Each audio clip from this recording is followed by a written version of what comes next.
essa encruzilhada aí, leva 3 categorias de vez. Eu já falei assim, quando eu tenho um filho no sub-13, eu posso até ajudar. Aí quem vai questionando os valores, né? R$250 lá, pessoal. Pô, não vai ficar escola, não vai dormir escola pra você, vem cá, quem é que vai fazer comigo? Em janeiro as merendeiras não estão de férias. Eu te falo, mudou muito.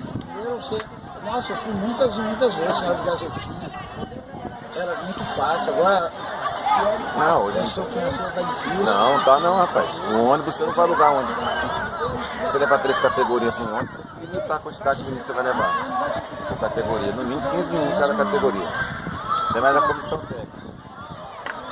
Isso sem botar pai nenhum dentro do ônibus. Você não pode pai no ônibus. Se o ônibus tiver 48 lugares, acabou. A não ser que você dobre menino no 12, 13, no 14. Ah, o meu é quem pegou com a bola ali, ó. Chuteira verde ali atrás ali. Ele foi com a bola ali agora, pega o pé na bola ali. A 250 realmente é puxado.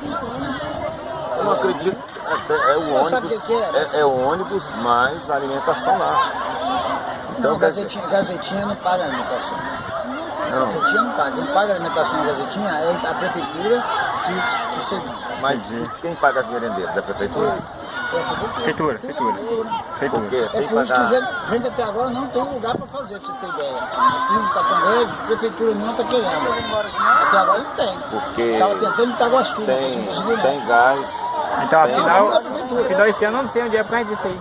Pois é, não sabe ainda, porque ninguém quer ter, ainda mais prefeito. Primeiro, se mudou o prefeito então. Em janeiro vai mudar prefeito. Pois é, então, cara, ninguém quer fazer. Eu tô achando que o Jânio não vai conseguir fazer isso, né? Está programado para segunda, para primeira para segunda Mas ele semana. não tem a cidade ainda. Não tem cidade ainda não. A organização é de onde? A organização é da Grande Vitória, né? Não, A não. organização É sede, né? Mas ele depende de conseguir prefeitura Pra liberar. de banco público.